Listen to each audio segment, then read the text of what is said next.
آج ہم پڑھیں گے تحریر میں انداز گفتگو۔ تو چلیے دیکھتے ہیں کہ یہ کیا ہے۔ تو دیکھیے، تحریر تو ہم کہتے ہیں لکھی ہوئی چیز کو، کچھ بھی جو لکھا ہوا ہو، چاہے شاعری ہو، نثر ہو، جو بھی لکھا ہوا ہو اسے ہم تحریر کہتے ہیں۔ انداز گفتگو یعنی بات کرنے کا طریقہ، بولنے کا طریقہ۔ تو دیکھیے، تحریر جس انداز میں لکھی ہوئی ہو اس کو اسی انداز میں پڑھنا کہلاتا ہے تحریر کا انداز گفتگو۔ مثال کے طور پر، جیسے یہ جملہ جس طرح سے لکھا ہوا تھا میں نے اسے اسی انداز میں پڑھا۔ آدھا یہاں تک پڑھنے کے بعد میں نے تھوڑا سا وقفہ لیا اور پھر اس کو آگے پڑھا، تو آپ کو سمجھ آ گیا یہ۔ تو ہمیں ہمیشہ جو بھی تحریر لکھی ہوئی ہے اس کو اسی طرح سے پڑھنا چاہیے کہ جس انداز میں وہ لکھی گئی ہے، تاکہ سننے والے کو وہ سمجھ آ سکے۔ مثال کے طور پر دیکھیے، یہاں پر دو شعر لکھے ہیں، میں پڑھتی ہوں، آپ بھی میرے ساتھ پڑھیے۔ خدا نے ہر کسی کو ایک نیا انداز بخشا ہے، کسی کو سوز بخشا ہے، کسی کو ساز بخشا ہے، عطا کر کے کسی کو رنگ و رونق دلکشی شوخی، جمال و حسن کا بے مثل ایک اعجاز بخشا ہے۔ اور اس کے شاعر ہیں محمد مصطفیٰ غزالی۔ تو دیکھیے، یہ حمد کے دو شعر ہیں۔ اب دکھنے میں تو یہ جملہ ہی ہے، اسی طرح نثر کا جملہ بھی لکھا ہوا ہوتا ہے اور شعر بھی اسی طرح، مگر دیکھیے اس کے پڑھنے کے انداز سے، اسے جس طرح سے میں نے بولا ہے، پڑھا ہے، اس سے آپ کو پتہ چل رہا ہے کہ یہ شعر ہے، یہ جملہ نہیں ہے، یہ نثر نہیں ہے، بلکہ شاعری ہے۔ تو ہمارا جو پڑھنے کا انداز ہوتا ہے وہ کسی بھی چیز کو بیان کر رہا ہوتا ہے کہ یہ کیا ہے۔ مثال کے طور پر ایک اور دیکھیے، یہاں ایک جملہ ہے، ارے اسے کیا ہوا۔ اب دیکھیے، یہ اگر لکھا ہوا نہ بھی ہوتا، صرف کوئی سنتا یہ جملہ میرے منہ سے، تو وہ سمجھ جاتا کہ یہ ایک سوال کر رہی ہوں میں اس میں، کیونکہ میں نے جس لہجے میں اسے پڑھا، ارے اسے کیا ہوا، تو پتہ چل گیا کہ یہ میں کسی سے پوچھ رہی ہوں سوال۔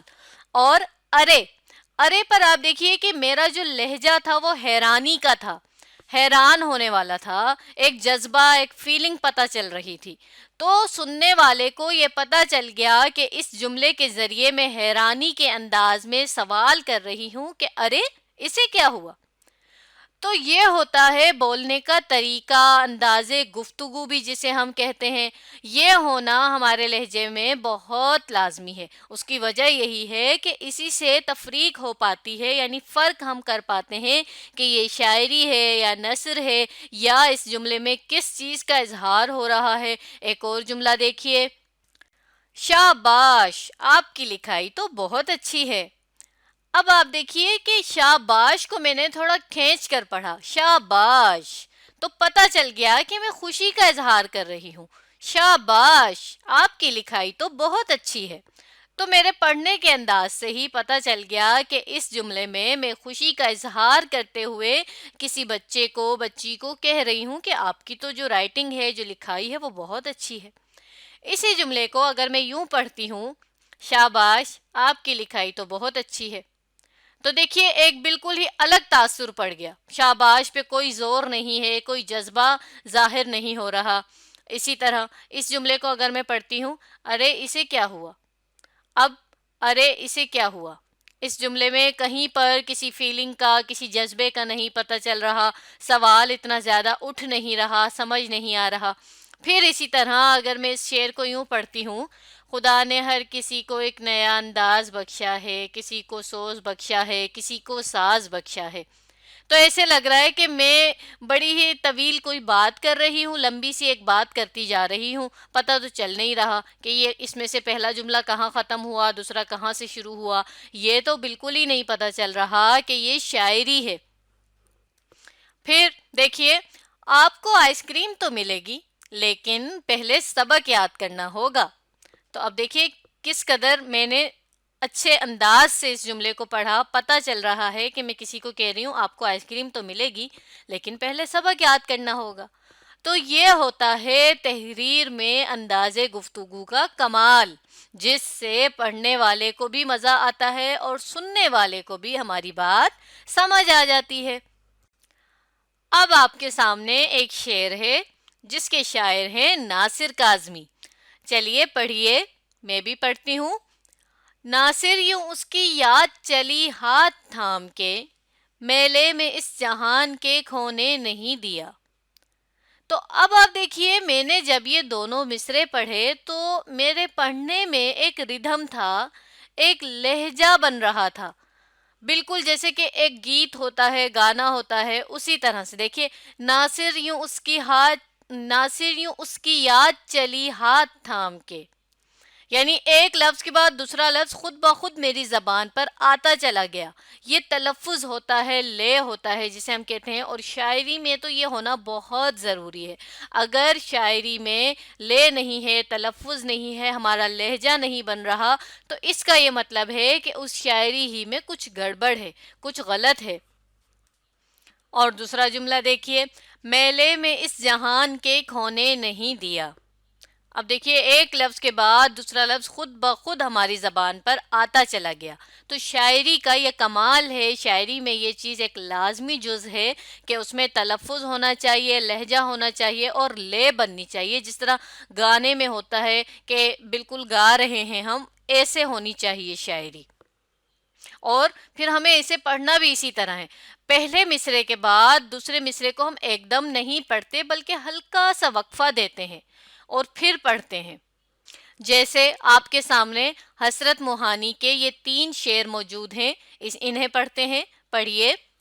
ہر حال میں رہا جو تیرا آسرا مجھے، مایوس کر سکا نہ ہجوم بلا مجھے۔ تو بتائیے، کیا اس شعر میں لے موجود ہے؟ بالکل صحیح، اس میں بھی لے موجود ہے، تلفظ بن رہا ہے ہمارا، ایک لفظ کے بعد دوسرا لفظ خود بخود ہماری زبان پر آ رہا ہے۔ ہر نغمے نے انہی کی طلب کا دیا پیام، ہر ساز نے انہی کی سنائی صدا مجھے۔ اب دیکھیے، دوسرے مصرے کو پڑھتے ہوئے میں نے انہی کی سنائی پر تھوڑا سا زور دیا، تو ہمیں اس چیز کا بھی خیال رکھنا ہوتا ہے پڑھتے ہوئے، بولتے ہوئے، کہ کہاں پر ہمیں لفظ پر زور دینا ہے، کہاں پر لفظ کو ہم نے تھوڑا دھیما کر کے پڑھنا ہے، جسے ہم لفظوں کا اتار چڑھاؤ کہتے ہیں۔ اور یہ ہمیں کیسے سمجھ آتا ہے؟ یہ ہمیں ایسے سمجھ آئے گا کہ جب ہم پڑھنے سے پہلے ایک بار اس کی پریکٹس کریں گے اور یہ سمجھنے کی کوشش کریں گے کہ اس میں شاعر کیا بتانا چاہ رہا ہے۔ جیسے اگلا شعر دیکھیے، رہتا ہوں غرق ان کے تصور میں روز و شب، مستی کا پڑ گیا ہے کچھ ایسا مزہ مجھے۔ اب دیکھیے، پڑ گیا ہے کو میں نے ایک الگ سے لہجے میں پڑھا، کیونکہ یہاں پر مستی کا لفظ آ گیا، تو مستی کے بعد ہم نے تھوڑا مزے سے اگلے لفظ کو پڑھنا ہے، تاکہ پتہ چلے کہ جس طرح سے شاعر نے اسے کہا ہے، جس طرح سے لکھا ہے، ہم ویسے ہی اسے پڑھیں۔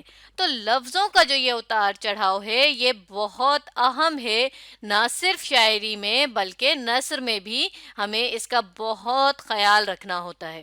تو جب بھی آپ کو کوئی بھی ریڈنگ کے لیے دیا جائے، شاعری کا حصہ ہو یا نثر کا ہو، اس میں آپ کو سب سے پہلے اپنے تلفظ کو دیکھنا ہے کہ کیا ہمیں اس شاعری میں موجود تمام لفظوں کا تلفظ موجود ہے، معاف کیجیے گا، معلوم ہے یا نہیں۔ اور پھر لہجہ دیکھنا ہے اپنا، کہ جس طرح سے لکھا ہوا ہے ویسے ہی ہم پڑھ رہے ہیں یا نہیں۔ چلیے اب ایک عبارت بھی پڑھ لیتے ہیں، یعنی پیراگراف، تاکہ ہم نثر کو بھی سمجھ سکیں کہ نثر میں بھی ہمیں کن چیزوں کا خیال رکھنا ہوتا ہے۔ جیسے، پانی کو چھو رہی ہو جھک جھک کے گل کی ٹہنی، جیسے حسین کوئی آئینہ دیکھتا ہو۔ اب کیونکہ اس عبارت میں پہلے یہ شعر لکھا ہوا تھا، تو آپ دیکھیے، اس شعر کو پڑھتے ہوئے بھی میں نے یہاں پر کس طرح سے تھوڑا سا ٹھہراؤ لائی میں، اور پھر میں نے پڑھا۔ چلیے آگے پڑھتے ہیں۔ قدرتی مناظر اتنے خوبصورت تھے کہ منہ سے بے اختیار سبحان اللہ نکل جاتا تھا۔ ایسے ایسے خوبصورت مناظر تھے کہ انسان دیکھتا ہی رہ جائے۔ کٹن میں 2 روزہ قیام انتہائی یادگار تھا، رات کا سما بھی بہت دل فریب ہوتا تھا۔ سرے شام ہی ہر طرف خاموشی چھا جاتی تھی، لیکن بہتے پانی کی نغمگی کانوں میں رس گھولنے لگتی تھی۔ جس دن ہم کٹن پہنچے تھے، رجب کی 12 تاریخ تھی۔ رات ہوتے ہی چاند نکل آیا تھا۔ اب آپ دیکھیے کہ کیونکہ یہاں پر ایک منظر کی بات کی جا رہی تھی، تو میں نے پھر اس کو اسی لہجے میں پڑھا کہ جیسے میں کسی کو یہ منظر بتا رہی ہوں، سننے والے کے سامنے بالکل یہ منظر بن جائے۔ ہمیں اس انداز سے پڑھنا ہے کہ سننے والے کے تو بالکل دماغ میں وہ ایک منظر، وہ سین سامنے آ جائے۔ پھر جیسے میں نے یہاں پر سبحان اللہ پر زور دیا، اور یہ زور میں نے اس وجہ سے دیا کیونکہ جس طرح کا جملہ تھا اس حساب سے یہاں پر زور دینا بنتا تھا۔ پھر دیکھیے انسان دیکھتا ہی رہ جائے، یہ محاورتاً یہاں جو بات کی گئی اسے بھی میں نے اسی انداز میں پڑھا۔ ہم دیر تک ندی کے کنارے بیٹھے رہتے۔ ابا جان، امی جان، چچا جان اور چچی جان اپنے بچپن کے واقعات سناتے۔ ماجد، عالیہ، میں اور طوبہ بڑے شوق سے ان کی باتیں سنتے تھے۔ عالیہ بڑے مزے کے سوال بھی پوچھتی تھی۔ ہم نے وہاں 2 روز قیام کیا۔ تیسرے دن واپس آنے لگے تو طوبہ کہنے لگی، ابھی میں واپس نہیں جانا چاہتی، کیا ہم کچھ دن اور یہاں نہیں رہ سکتے؟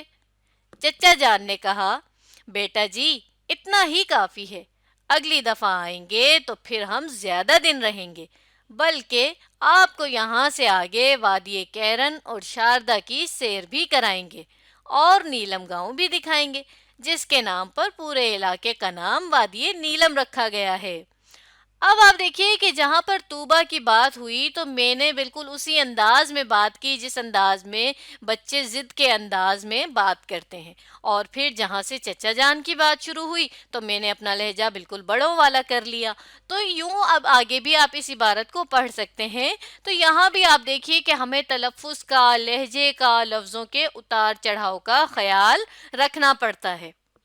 تو ہم نے یہ دیکھا کہ تحریر میں انداز گفتگو بولنے کا طریقہ ہوتا ہے، چاہے وہ شاعری ہو چاہے وہ نثر ہو، اس میں ہمیں 3 4 باتوں کا خیال رکھنا ہوتا ہے۔ اور وہ کون کون سی 3 4 باتیں تھیں؟ تلفظ، لہجہ، لے اور لفظوں کا اتار چڑھاؤ۔ اگر ان چاروں باتوں کا خیال رکھتے ہوئے ہم کوئی بھی تحریر پڑھیں گے تو سننے والے کو بھی وہ اچھی لگے گی، اس کے علاوہ سمجھ بھی آئے گی، اور ساتھ ہی ہمیں خود بھی اس کی پڑھائی کرتے ہوئے مزہ آئے گا، ہمیں خود بھی وہ چیز سمجھ آ رہی ہوگی۔ تو آپ نے بھی اب اپنی کتاب میں چاہے وہ نثر کا حصہ ہو یا پھر شاعری کا حصہ ہو، آپ نے جب اسے پڑھنا ہے تو بالکل اسی انداز میں پڑھنا ہے کہ سننے والے کو سمجھ آئے اور اس کی تمام باتیں بھی اچھی طرح سے واضح ہو جائیں۔ تو جب ہم کسی بھی تحریر کو اچھی طرح پڑھیں گے تو اسی انداز میں پڑھیں گے، ان چاروں نکات کو سامنے رکھتے ہوئے، تو پھر وہ تو ہمیں اچھی طرح سے سمجھ آ جائے گی، واضح ہو جائے گی۔ تو آج ہم نے جانا کہ تحریر میں انداز گفتگو کیا ہوتی ہے اور اس کی کیا اہمیت ہے۔